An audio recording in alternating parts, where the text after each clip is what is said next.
ലെബനാനിൽ നിന്ന് ഇസ്രായേൽ സൈന്യം പിന്മാറാൻ വേണ്ടി ഉദ്ദേശിക്കുന്നതായി ഇസ്രായേലിന്റെ പ്രാദേശിക ചാനലുകൾ റിപ്പോർട്ട് ചെയ്യുന്നു. പറയുന്ന കാര്യം, ഉദ്ദേശിച്ച തരത്തിലുള്ള വിജയം ഉണ്ടാക്കാൻ വേണ്ടി ലെബനാൻ അതിർത്തിയുമായി ബന്ധപ്പെട്ട് ഇസ്രായേൽ സൈന്യത്തിന് സാധിക്കുന്നില്ല എന്നുള്ളതും, അതോടൊപ്പം തന്നെ വലിയ രീതിയിലുള്ള സൈനിക നഷ്ടം ഓരോരോ ദിവസം ഉണ്ടാവുന്ന തരത്തിലാണ് ഈ മേഖലയിലുള്ള യുദ്ധത്തിന്റെ സ്ഥിതിവിശേഷം ഉള്ളത് എന്നതിനാൽ വലിയ മുന്നേറ്റം ഉണ്ടാക്കുക എന്നുള്ളത് കടുത്ത രീതിയിലുള്ള പ്രതിസന്ധി ഉണ്ടാക്കും, അതല്ലെങ്കിൽ വലിയ രീതിയിലുള്ള സൈനിക നാശത്തിലേക്ക് കാര്യങ്ങൾ എത്തും എന്നുള്ള വിലയിരുത്തലിന്റെ അടിസ്ഥാനത്തിലാണ് ഘട്ടം ഘട്ടമായ രീതിയിൽ അതിർത്തിയുമായി ബന്ധപ്പെട്ടുള്ള പിന്മാറ്റത്തെക്കുറിച്ച് ആലോചിക്കുന്നത് എന്ന തരത്തിലാണ് ഈ റിപ്പോർട്ടുകൾ പറയുന്നത്. അതിന്റെ ഒരു ഭാഗം പറയുന്ന കാര്യങ്ങൾ ഇങ്ങനെയാണ്: നമ്മൾ വലിയ മുന്നേറ്റം ഉണ്ടാക്കാൻ വേണ്ടി മേഖലയിൽ സാധിച്ചിട്ടുണ്ടെങ്കിലും ഇപ്പോഴത്തെ സ്ഥിതികൾ സങ്കീർണമാണ്. ഹിസ്ബുള്ള ഗ്രൂപ്പിന്റെ തലവനെയും വലിയ സൈനിക കമാൻഡർമാരെ കൊലപ്പെടുത്താനോ അല്ലെങ്കിൽ ഇല്ലാതാക്കാനോ തങ്ങൾക്ക് സാധിച്ചിട്ടുണ്ടെന്നുള്ളത് യാഥാർത്ഥ്യമാണ്. അതിൽ വലിയൊരു അഭിമാനപരമായിരിക്കുന്ന മുന്നേറ്റം ഉണ്ടാക്കാൻ വേണ്ടി ഇസ്രായേൽ സൈന്യത്തിനും സൈനികർക്കും സാധിച്ചിട്ടുണ്ട്. എന്നാൽ തുടർന്നുള്ള ദിവസങ്ങളിൽ നമ്മൾ ഉദ്ദേശിച്ച തരത്തിലല്ല. പ്രത്യാക്രമണം കനത്തതായിരുന്നു, പ്രതിരോധിക്കാൻ സാധിക്കാത്ത വിധമായിരുന്നു. വലിയ രീതിയിലുള്ള സൈനിക നഷ്ടങ്ങൾ നമ്മൾക്ക് ആ മേഖലയിൽ ഉണ്ടായിട്ടുണ്ട്. നമ്മുടെ ഉദ്ദേശ ലക്ഷ്യങ്ങൾ ഈ തരത്തിൽ മുന്നോട്ട് പോവുകയാണെങ്കിൽ അസാധ്യമാണ് എന്നതിനാൽ സൈനിക നഷ്ടത്തിൽ നിന്ന് ഒഴിവാക്കാൻ വേണ്ടി ഘട്ടം ഘട്ടമായിട്ടുള്ള പിന്മാറ്റം അനിവാര്യമാണ് എന്ന തരത്തിലാണ് ഈ ഭാഗങ്ങളൊക്കെ പറയുന്നത്. ആദ്യ ഘട്ടത്തിൽ ഗസയുടെ ചില ഭാഗങ്ങളിൽ നിന്ന് സൈനികരെ പിൻവലിച്ചുകൊണ്ടാണ് ലെബനാന്റെ അതിർത്തി കേന്ദ്രീകരിച്ചുകൊണ്ട് ഇസ്രായേൽ വിന്യസിച്ചിരുന്നത്. ആ സമയത്ത് കാര്യം എന്ന് പറയുന്നത്, ഇപ്പോഴത്തെ കടുത്ത രീതിയിലുള്ള വിഷയങ്ങൾ നിലനിൽക്കുന്നത് ലെബനാനുമായിട്ട് ബന്ധപ്പെട്ട ആയതിനാൽ ഗസയുടെ ഭാഗങ്ങളിൽ നിന്ന് അത് വലിയ പ്രശ്നങ്ങളൊന്നും ഇല്ലാത്ത ഭാഗങ്ങളിൽ സൈന്യത്തെ പിൻവലിക്കുക, അവിടെ അതിർത്തിയുമായിട്ട് ബന്ധപ്പെട്ട ഭാഗത്തെ വിന്യസിച്ചുകൊണ്ട് യുദ്ധം ചെയ്യുക. ആ പ്രവൃത്തിയാണ് ചെയ്തത്.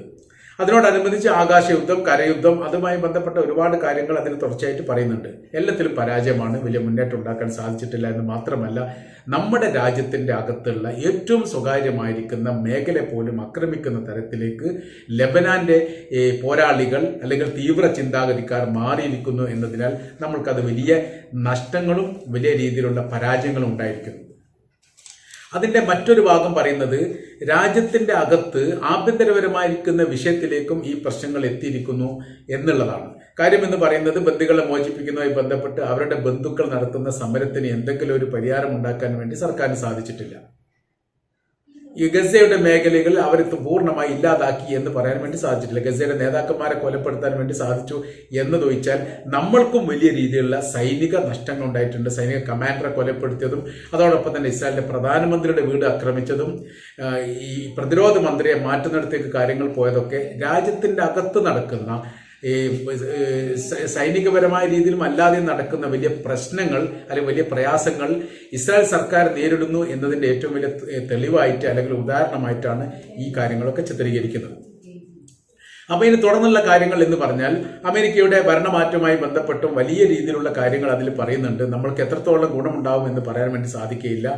ഒരു വരാൻ പോകുന്ന ഭാവിയിൽ ഇസ്രായേൽ എന്ന് പറയുന്ന രാജ്യത്തെ സൃഷ്ടിക്കാൻ വേണ്ടി പതിറ്റാണ്ടുകൾ എടുക്കും എന്ന തരത്തിലാണ്. സർവ്വ മേഖലയും തകർന്നു പോയിരിക്കുന്നു. സാമ്പത്തിക തകർച്ച ഉണ്ടായിരിക്കുന്നു, തൊഴിൽ മേഖല അങ്ങനെയുണ്ടോ, ഗവൺമെന്റുമായിട്ട് ബന്ധപ്പെട്ട എല്ലാ സ്ഥാപനവും തകർച്ചയിലാണ്. വിശ്വാസപരമായ രീതിയിൽ, അതായത് ഗവൺമെന്റും ജനങ്ങളും തമ്മിലുള്ള വിശ്വാസത്തിലേക്ക് വലിയ രീതിയിലുള്ള അകൽച്ച ഉണ്ടായിരിക്കുന്നു. അതോടനുബന്ധിച്ച് ലെബനാന്റെ അതിർത്തിയുമായി ബന്ധപ്പെട്ട യുദ്ധത്തെക്കുറിച്ചുള്ള ഇസ്രായേലിന്റെ വിശദീകരണ കാര്യങ്ങൾ പറയുന്നത്, 70,000-ഓളം ജൂത വിഭാഗത്തെ അതിർത്തിയുമായി ബന്ധപ്പെട്ട ഭാഗങ്ങളിൽ നിന്ന് പിന്മാറ്റുകയും അത് മധ്യ ഇസ്രായേലിന്റെ ഭാഗത്തേക്ക് അവരെ വിന്യസിക്കുകയും ചെയ്തിരുന്നു. ഇതാണ് ഈ യുദ്ധത്തിന്റെ അടിസ്ഥാനപരമായിരിക്കുന്ന വിഷയമായിട്ട് പറയുന്നത്. ലെബനാന്റെ അതിർത്തിയിൽ നിന്ന് യുദ്ധവുമായി ബന്ധപ്പെട്ട കാര്യത്തിന് പിൻവലിക്കപ്പെട്ട അത്രയും ജൂത വിഭാഗത്തെ അവിടെ രണ്ടാം ഘട്ടത്തിൽ താമസിപ്പിക്കാൻ ആവശ്യമായിരിക്കുന്ന സംവിധാനം ഒരുക്കാൻ വേണ്ടിയിട്ടാണ് ലെബനാന്റെ അതിർത്തിയുമായി ബന്ധപ്പെട്ട ഭാഗങ്ങൾ തങ്ങൾ യുദ്ധം ചെയ്യുന്നത് എന്നുള്ളൊരു വിശദീകരണം ഇസ്രായേലിന്റെ പ്രധാനമന്ത്രി നെതന്യാഹു ആദ്യഘട്ടത്തിൽ തന്നെ നൽകിയിരുന്നു. എന്നാൽ ഇതിന് മറുപടിയായിട്ട് ലെബനാന്റെ ഹിസ്ബുള്ള ഗ്രൂപ്പിന്റെ ഭാഗത്തുനിന്ന് പറഞ്ഞ മറുപടി, ഒരിക്കലും അവരെ ഇവിടെ താമസിപ്പിക്കാൻ വേണ്ടി തങ്ങൾ അനുവദിക്കില്ല എന്നുള്ളതാണ്. അങ്ങനെ വരുന്ന സമയത്ത് സുരക്ഷാ സംബന്ധമായിരിക്കുന്ന വലിയ പ്രശ്നങ്ങൾ അവിടെ തന്നെ ഉടലെടുത്തു. ഈ മേഖലയിൽ അവരെ താമസിപ്പിക്കണമെങ്കിൽ നിർദ്ദേശങ്ങൾ വെച്ച് പാലസ്തീന്റെ സ്വാതന്ത്ര്യ പ്രഖ്യാപനമില്ലാതെ, പാലസ്തീൻ എന്ന് പറയുന്ന ഗസയുടെ ഭാഗങ്ങൾ സ്വതന്ത്രമാവാതെ അവർക്കും വളരെ ശാന്തമായ രീതിയിലും സമാധാനത്തോടു കൂടിയും ജീവിക്കാൻ പറ്റുന്ന ഒരു സാഹചര്യമില്ലെങ്കിൽ ഒരിക്കലും നിങ്ങൾ ഈ ഭാഗത്തുനിന്ന് നീതി പ്രതീക്ഷിക്കേണ്ട എന്നുള്ളതും, ഇവിടെ നിന്ന് കുടിയൊഴിപ്പിക്കപ്പെട്ട ഒരു ജൂത വിഭാഗത്തെ പോലും ഈ സ്ഥലത്തേക്ക് കൊണ്ടുവരാൻ നിങ്ങൾ ശ്രമിക്കേണ്ട, അത് നടക്കില്ല എന്ന തരത്തിലുള്ള മറുപടിയുമാണ് കിട്ടിയത്. ആ മറുപടി പ്രതിരോധിക്കാൻ വേണ്ടിയിട്ടാണ് വലിയ സൈനിക സന്നാഹത്തോടു കൂടി ഇസ്രായേലിന്റെ സൈന്യം വന്നത് എന്നുള്ള കാര്യം നമുക്കറിയാം. ഇപ്പോൾ ആഭ്യന്തരപരമായിരിക്കുന്ന ഒരുപാട് പ്രശ്നങ്ങളാണ് ഇസ്രായേലിന്റെ അകത്ത് ഇപ്പം നിലനിൽക്കുന്നത്. സൈനികർക്കിടയിൽ അങ്ങനെയുണ്ട്, ഗവൺമെന്റ് ഭരണകക്ഷി മന്ത്രിമാർക്കിടയിൽ അങ്ങനെയുണ്ട്, ജനങ്ങൾക്ക് ഏതായാലും ഉണ്ട്. അപ്പൊ ജനങ്ങളെ സംബന്ധിച്ചിടത്തോളം സമാധാനപരമായിരിക്കുന്ന ഒരു ജീവിതം സ്വപ്നം കാണുന്നവർ തന്നെയാണ് നല്ല വിഭാഗം ഇസ്രായേലിയരും ഉള്ളത്.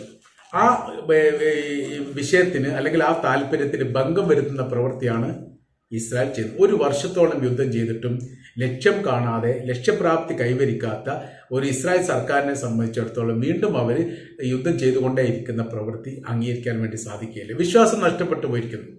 അതുകൊണ്ട് എന്ത് ചെയ്യണം? സമാധാനമായിരിക്കുന്ന ഒരു കരാർ വ്യവസ്ഥയിലൂടെ യുദ്ധവിരാമം ഉണ്ടാക്കണം. അതാണ് ബഹുഭൂരിപക്ഷം ഇസ്രായേലിനും ഇപ്പോൾ പറഞ്ഞുകൊണ്ടിരിക്കുന്നത്.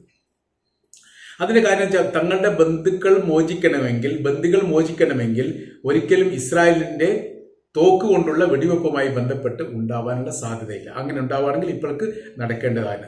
3-4 ബന്ദികളെയാണ് ആകെ മോചിപ്പിച്ചത്. അതിന് ആ സമയമായിട്ട് ബന്ധപ്പെട്ട് വലിയ രീതിയിലുള്ള വിഷയങ്ങൾ ഉണ്ടായിട്ടുണ്ട്. അതിന്റെ കൂടെ തന്നെ മറ്റ് ബന്ദികൾ 2-3 ബന്ദികൾ കൊല്ലപ്പെട്ട വിവരങ്ങളും പുറത്തു വന്നിട്ടുണ്ട്. അപ്പൊ അതൊന്നും രക്തരൂക്ഷിതമായിരിക്കുന്ന ഒരു പോരാട്ടം കൊണ്ട് രക്ഷപ്പെടുത്താൻ പറ്റുന്ന സാഹചര്യമല്ല ഹമാസിന്റെ കൈവശത്തിലുള്ള ബന്ദികളുടെ ജീവനുമായി ബന്ധപ്പെട്ട വിഷയം എന്നുള്ളതാണ്. അപ്പൊ ജീവന് വേണ്ടി വില പേശുന്ന രീതിയിൽ നിന്ന് മാറി ചിന്തിക്കണമെന്നും സമാധാനമായിരിക്കുന്ന അന്തരീക്ഷത്തിലൂടെ വിഷയത്തിന് പരിഹാരം ഉണ്ടാക്കണം എന്നുള്ള അഭിപ്രായം ജൂത വിഭാഗത്തിൽ തന്നെ ഇപ്പോൾ ഉയർന്നു വന്നിരിക്കുകയാണ്. അപ്പോൾ ലെബനാനുമായിട്ട് ബന്ധപ്പെട്ട വിഷയങ്ങൾ ഏതൊക്കെ തരത്തിൽ പരിഹരിക്കാൻ പറ്റുമോ ആ രീതിയിൽ പരിഹരിക്കണം.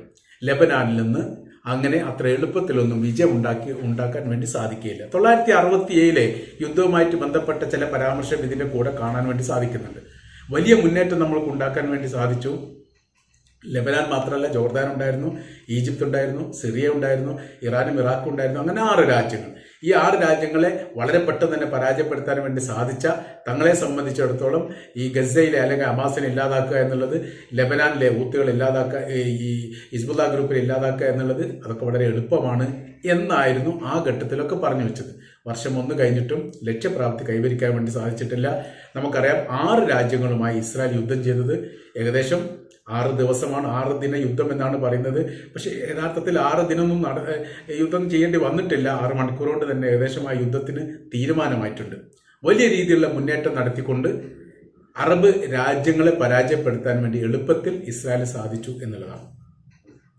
അതിനുശേഷം പിന്നീടുള്ള ഇസ്രായേലിന്റെ മുന്നേറ്റങ്ങൾ, വളർച്ചകൾ, അംഗീകാരങ്ങൾ അത് ലോകോത്തര നിലവാരത്തിലുള്ളതാണ്. പിന്നീട് ഇസ്രായേലിനെ സംബന്ധിച്ചിടത്തോളം അവർ ലോകത്തിന്റെ മുൻപിൽ ഹീറോ ആയി തന്നെ വിരാജിക്കുകയാണ്. അവരുടെ നിലപാടുകളും അവരുടെ അഭിപ്രായങ്ങളും ലോകം ശ്രദ്ധിച്ചിരുന്നു. UN സഭയിൽ 30-ലധികം പ്രമേയങ്ങൾ ഇസ്രായേലിനെതിരെ വന്നിട്ടും അതിലൊന്നു പോലും നടപ്പിലാക്കാൻ പറ്റാത്ത വിധം അമേരിക്കയും ബ്രിട്ടനും ഫ്രാൻസും ഇറ്റലിയും ജർമ്മനിയും അടക്കമുള്ള രാജ്യങ്ങൾ ഇസ്രായേലിനെ പിന്തുണച്ചിരുന്നു എന്നുള്ളതും അതിന്റെ യാഥാർത്ഥ്യമാണ്. അതിന്റെ ഓരോരോ ഭാഗങ്ങളാണ്. അപ്പൊ ഇപ്പോഴും നോക്കുകയാണെങ്കിൽ ഇസ്രായേൽ എന്ന് പറയുന്ന രാജ്യം നേർക്കുനേരെ പാലസ്തീനോട് യുദ്ധം ചെയ്താൽ പോലും വിജയിക്കില്ല എന്ന് ലോകത്തിനറിയാം. പക്ഷെ അവിടെ നടക്കുന്ന യുദ്ധം ഇസ്രായേലിന് മാത്രമല്ല, ഈ പറയപ്പെട്ട ലോകത്തിലെ വൻ ശക്തി രാജ്യങ്ങൾ മുഴുവനും ഇസ്രായേലിനോടൊപ്പം നിൽക്കുന്നു, പാലസ്തീനോടൊപ്പം ഒരു ഇറാൻ മാത്രം നിൽക്കുന്നു. അങ്ങനെയാണ് ഈ യുദ്ധം 1 വർഷം കഴിഞ്ഞത് എന്നുള്ളത്. അപ്പോൾ പരാജയവുമായി ബന്ധപ്പെട്ട കാര്യത്തെക്കുറിച്ചിട്ടുള്ള ഒരു ഭാഗം ഇതിന്റെ കൂടെ തന്നെ കാണാൻ വേണ്ടി സാധിക്കുന്നു. ഒരിക്കലും ഈ യുദ്ധത്തിൽ ഇസ്രായേൽ ജയിക്കുകയില്ല. ഇസ്രായേലിനെ സംബന്ധിച്ചിടത്തോളം യുദ്ധം നീട്ടിക്കൊണ്ടുപോകാൻ, നിരപരാധികളെ കൊല്ലുന്ന നിരപരാധികൾ മുഴുവനും ഒന്നുകിൽ ഈ ഹമാസിന്റെ ആളുകളാണെന്ന് പറയാം, അതല്ലെങ്കിൽ ഹിസ്ബുള്ള ഗ്രൂപ്പിന്റെ ആളുകളാണെന്ന് പറയാം. ഈ കാര്യം മാത്രമേ യഥാർത്ഥത്തിൽ അവിടെ നടക്കുന്നുള്ളൂ.